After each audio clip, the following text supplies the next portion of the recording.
le Maroc tourne le dos à l'Europe et préfère miser uniquement sur les États-Unis d'Amérique et la Chine et Israël. Et le Maroc a même des relations plus ou moins calmes et apaisées avec la Russie. Et le Maroc se tourne vers le sud, vers les pays de l'Afrique de l'Ouest et de l'Afrique subsaharienne.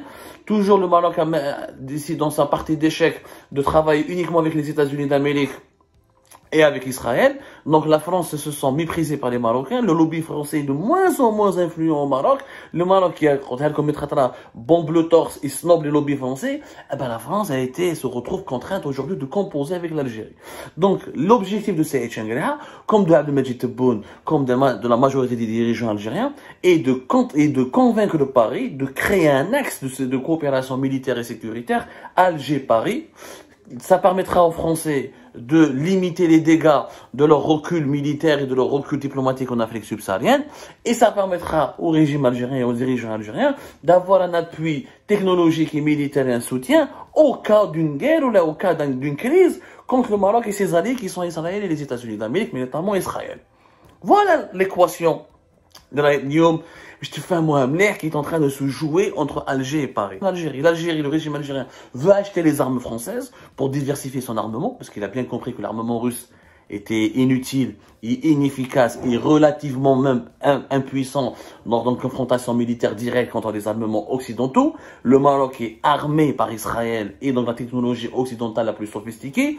Donc l'Algérie essaye pour convaincre la France d'être son allié, d'être quelque part son allié de conjoncture, mais d'avoir même une forme de protection de la part de la puissance militaire française et technologique française. L'Algérie les dirigeants algériens vont acquérir des armes françaises, des équipements militaires français, ce qui ne s'est jamais passé.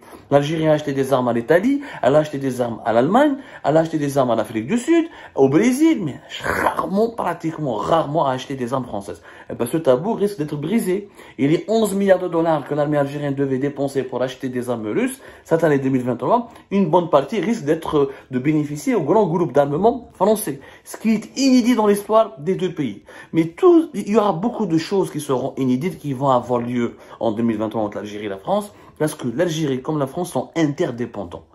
La France, son avenir au Sahel dépend du soutien et de l'appui que l'Algérie va lui donner. Et l'Algérie, son avenir au Maghreb et sa sécurité au Maghreb et en Afrique du Nord dépend du soutien et de l'assistance et de la logistique que va lui prêter la France. Parce qu'il y a en face de nous un Maroc qui devient de plus en plus puissant, qui devient de plus en plus influent et qui devient de plus en plus aveuglé par cette nouvelle puissance que lui confère son alliance avec Israël, une puissance militaire majeure au Moyen-Orient et en Afrique du Nord. Et n'oublions pas depuis aussi la reconnaissance américaine de la marocanité du Sahara occidental. Les Marocains commencent à se dire c'est bon, le Sahara on s'en est débarrassé, on est devenu puissant, on n'a plus besoin de la France ni de l'Union européenne. Donc c'est dans ce nouveau contexte géopolitique que l'équation algéro-française est en train de connaître des nouveaux épisodes totalement inédits. Franchement, c'est un feuilleton totalement inédit. Et en France, Algérie Park, en tout cas, va revenir là-dessus dans les prochaines émissions. Mais juste, vous devez comprendre que Changriha est à Paris, 1, pour négocier l'achat éventuel d'armements français, et 2, pour convaincre absolument Paris de constituer un axe Alger-Paris contre l'axe Rabat, Tel Aviv, et comme ça, rééquilibrer les forces en Afrique du Nord et au Sahel. C'est l'événement le plus important peut-être dans les relations algéro-françaises de ces 20 dernières années même, mais personne n'en parle. Il est passé inaperçu ici, quasiment quelques médias ils en ont parlé. En Algérie, personne ne le commente, personne n'ose le commenter, ni l'aborder, ni l'évoquer. C'est quand même une première fois depuis 17 ans, depuis mai 2016, depuis mai 2006, aucun chef d'état-major de l'armée algérienne n'est venu en France. Je dis bien aucun chef d'état-major de l'armée algérienne n'est venu en France. Monsieur Saïd Changriha, chef d'état-major de l'armée algérienne, est venu ici en France. Il a été accueilli par le ministre de la Défense français Sébastien Lecornu.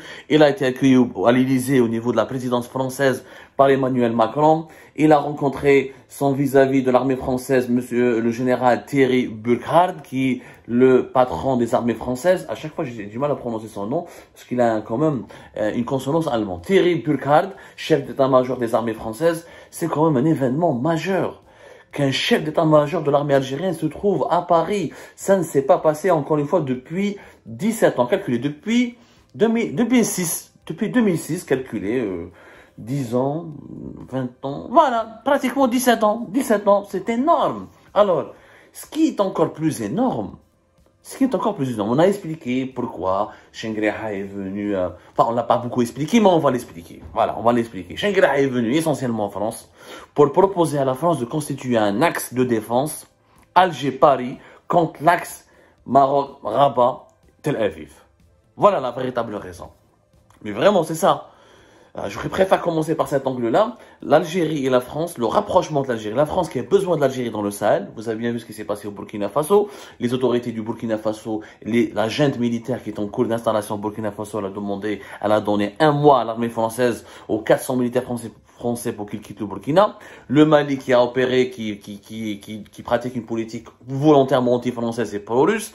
Le Burkina Faso qui se rapproche de plus en plus de la Russie et qu'il veut il a besoin, il demande une aide militaire russe qui risque de provoquer ou là de générer un déploiement des forces militaires russes ou là des milices privées Wagner sur le territoire du Burkina Faso, ce qui serait quand même une énorme humiliation pour la France et une menace directe contre ses intérêts.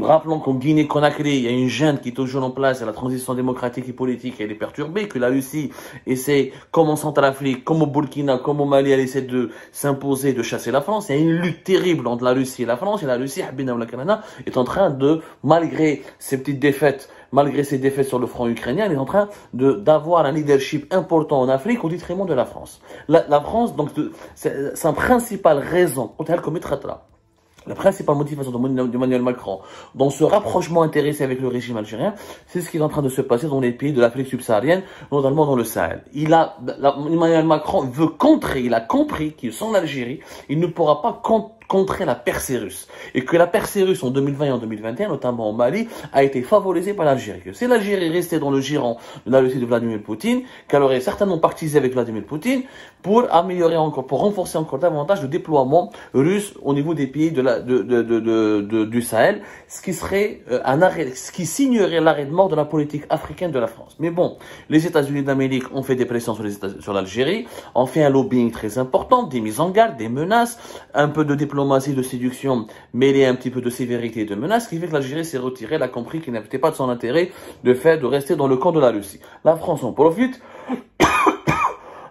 elle en profite pour séduire Alger, pour faire des concessions à l'Algérie, au régime algérien, et pour créer une nouvelle alliance avec Alger. L'Algérie a compris que, au regard que la Russie ne serait pas d'une aide militaire importante,